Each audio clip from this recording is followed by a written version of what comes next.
주께서 돌아가신 것은요, 굉장히 짧은 시간 속에 이루어졌습니다. 목요일날 저녁에 제자들을 불러다가 만찬을 했고요. 그 만찬을 하시면서 중요한 설교 3가지를 하셨어요. 내가 잠깐 사라질 것이다. 그렇지만 다시 또 너를 보게 될 것이다. 그래서 그것에 대해서 걱정하지 마라 라는 당신의 사라짐, 당신의 죽으심에 대해서 말씀을 하셨고, 대신에 더 큰 것, 더 너희들과 함께하는 것, 너희들에게 더 중요한 사실을 가르쳐주는 자가 올 것이니 그것이 보혜사 성령일 것이다 라고 말씀하시면서 보혜사 성령에 대해서 계속해서 말씀을 하셨습니다. 성령에 관해서는 사실상 예수께서 부활하시고 40일 동안에 설교 내내에 한 번도 빠지지 않고 등장하는 내용이 바로 보혜사 성령에 관한 그겁니다.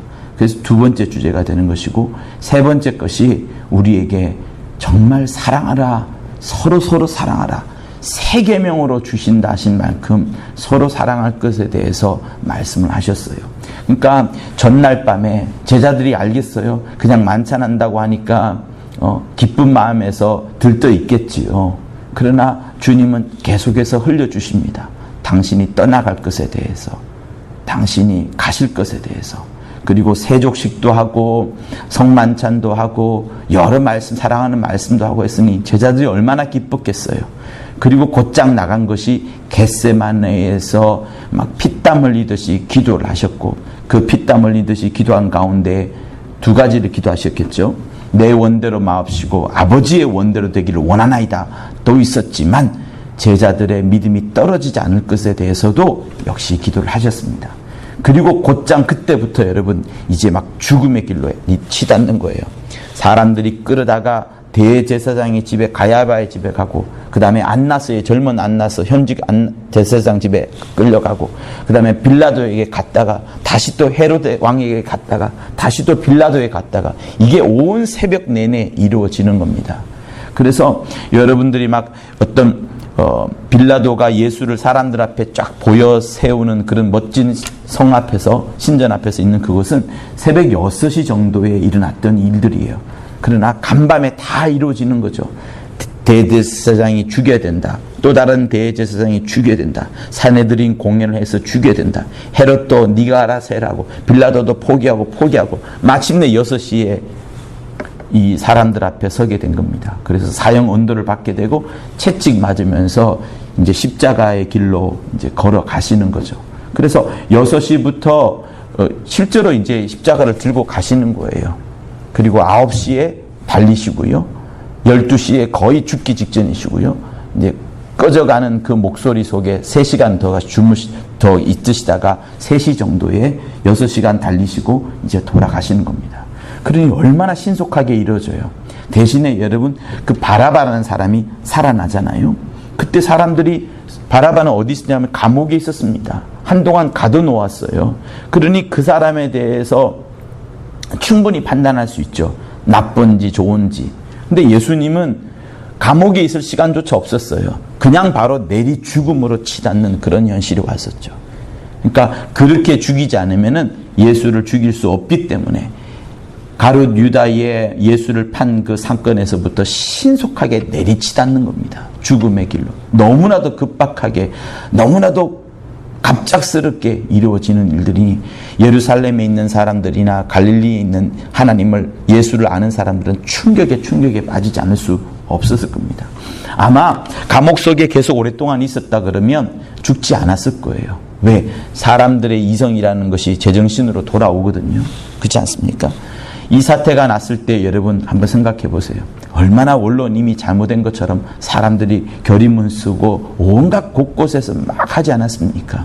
우리 모두가 다 급박함을 누렸었고 안절부절하지 못했던 때가 그때입니다. 근데 지금은 편안히 생각해 보니까, 그 재작년을 생각해 보니 정말 아무 일도 아닌데 이런 일이 일어났던 것, 정말 또 반대로 저 사람들이 막 급박하게 몰아붙이는, 마치 예수께서 달려 돌아가시기 죽기 직전에 그 급박하게 몰아붙이는 원수의 그 억지 막 몸부림을 보는 것 같지 않습니까? 그래서 이 주님의 이렇게 순식간에 돌아가시는 모습들을 바라볼 때 많은 것을 생각하게 되는데, 저는 그러면서도 계속해서 운전하면서 기도하면서 또 간밤에 생각하면서 가장 많이 느끼는 것은 그거예요. 주님은 당신의 길을 가는 겁니다. 하나님께서 맡기신 일을 가시는 거예요. 죽기 싫어하시는 것 아닙니다.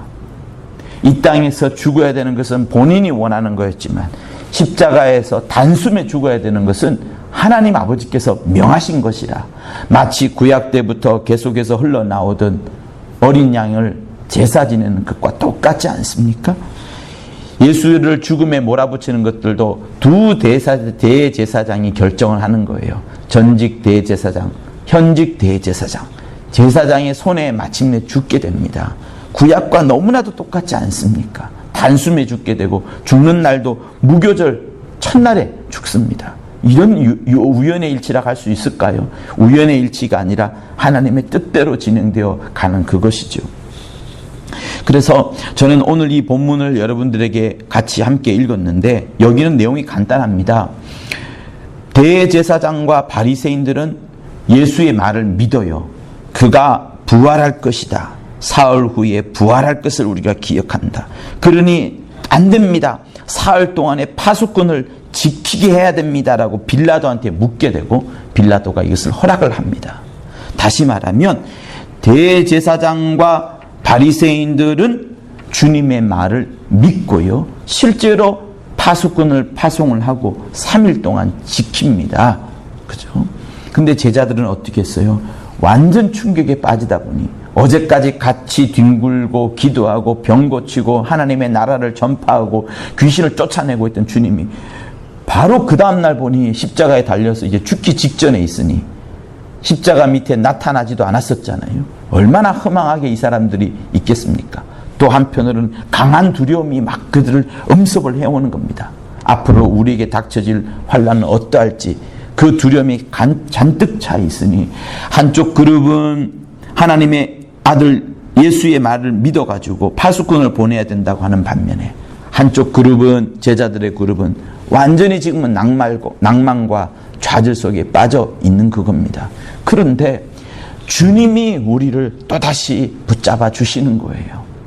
베드로에게 네가 나를 3번 부인할 것이다 라고 말씀하셨지만, 사단이 너를 밀가부로 달리고 계속 청구하였지만 내가 오히려 너를 위해서 기도하였다. 그러므로 너는 돌이킨 이후에 어찌하여라고요? 네 형제들을, 함께한 제자들을 다시 한번 그들을 붙잡아 주어라 라고 말씀하시면서 절대로 믿음이 떨어지지 않을 것에 대해서 계속해서 간구하시는 겁니다. 계속해서 주님이 신경 쓰시는 부분은 바로 그거예요. 그리고 내일도 설명을 하겠지만 주님이 계속 이상한 말씀을 안 하셔요. 너희들보다 먼저 갈릴리로 갈 것이다. 먼저 갈릴리로 갈 것이다. 갈릴리로 갈 이유가 없거든요. 근데 먼저 갈릴리로 갈 것이다 라는 말씀도 하십니다. 주님의 마음속에는 무엇이 있느냐? 하나님 아버지를 향하여서는 아버지의 말씀에 전폭적으로 순종하는 그거, 그래서 반드시 십자가에 달려서 돌아가시는 거, 온 인류를 향하여서 피를 흘려내는 거, 다시 한번 또다시 다른 말로 말씀하시면 아버지께서 그토록 세상을 사랑하심으로 세상을 향하여서 하나님의 피를 쏟아내시는 그것을 원하시니 그것을 하시면서 동시에 아버지를 향하여서는 절대 순종과 절대 낮아짐과 절대 겸손을 보여주신 이런 놀라운 일을 주님이 하신 겁니다. 또 한편 우리를 향하여서는 어찌하였어요? 내가 없지만은, 내가 안 보이지만은 제발 끝까지 믿음을 유지하여라. 끝까지 믿음을 유지하여라. 그래서 너희들 간에 서로 사랑하는 것이 굉장히 중요하다. 사랑하지 않으면은 이 어려움을 이겨낼 힘이 없을 것이다. 서로 사랑하라. 서로 사랑하라. 내가 너희를 사랑한 것처럼 정말로 사랑하라는 것을 주님이 말씀을 하시는 겁니다. 그러므로 사랑하는 성도 여러분, 우리가 신앙생활 할 때 하나님 아버지를 향하여서 하는 그것이 극진하여서 그 사랑이 다른 성도들에게도 유익이 되고 다른 성도들에게도 큰 기쁨이 될 수 있는, 그렇게까지의 하나님의 사랑하는 그런 모습들이 우리에게 필요합니다. 근데 만약에 나와 하나님 사이에만 관계가 있고 다른 사람하고 나는 다른 사람과의 관계를 내가 끊어버리잖아요. 그러면 주님이 말씀하신, 또 주님이 우리를 향하여 보여주신 서로 사랑하는 것, 우리를 향하여서 발도 씻겨주시고 우리를 향하여서 믿음이 떨어지지 않기를 그토록 기도하고 또 간구하고 또 염려하고 성령까지 보내주셨던 그것은 이루어지지 않는 겁니다. 그러므로 교회는 다른 세상의 어떤 기관이나 단체보다, 어떤 종교보다도 정말로 성도들을 서로 아끼고 내 형제처럼 아껴주는 그것을 말씀을 하시는 겁니다. 우리는 저 하늘나라 갔을 때 역시 한 형제를 이루게 되어요. 다시 말하면 이 땅에서부터 우리가 서로 모르는 존재가 아니라 서로가 알고 서로를 귀히 여기고 서로를 기특히 여기고 내가 알지 못하는 그 사람에게 다가가지고, 왜? 주님이 내가 주님을 알지 못했을 때 먼저 다가와 주지 않았습니까? 이방인으로 있을 때, 죄인으로 있을 때 주님이 먼저 우리에게 다가와 주신 겁니다. 그래서 이 밤에 여러분들이 기도할 때 제자들은 믿지 않고 도망을 가고 막 이렇게 몸부림을 칠 때 이 악한 자들은 예수의 말씀을 기억하였다가 파수꾼을 보내는 이런 현실들이 생길 수 있으니 우리는 다시 한번 하나님의 말씀을 붙잡고 변치 않는 이 말씀, 영원히 변치 않는 이 말씀을 계속하게 붙잡는 그 믿음으로 주님이 부르실 그날까지 끝까지 믿음을 잃어버리지 않는 귀한 여러분이 될 것을 예수 이름으로 부탁을 드립니다. 또 여러분의 자녀와 여러분의 목장 식구들에게도 끝까지 믿음을 잘 유지할 수 있도록 계속해서 강권하여 주고 거기서 뒤로 물러나지 않는 것이 정말로 필요합니다. 많은 지식이 필요한 것이 아니라 내가 너를 사랑하는데 사랑하는 말로서 내가 전하니 절대로 믿음을 잃어버리지 말아라 하는 것을, 그 강한 주장을 하는 것이 우리에게 꼭 필요합니다. 이 밤에 기도할 때 하나님을 향하여서 전폭적인 믿음을 갖고 또 나와 함께한 자녀들과 후손들과 목장 식구들에게 믿음을 끝까지 유지하자는 그것을 전할 수 있도록 우리 시간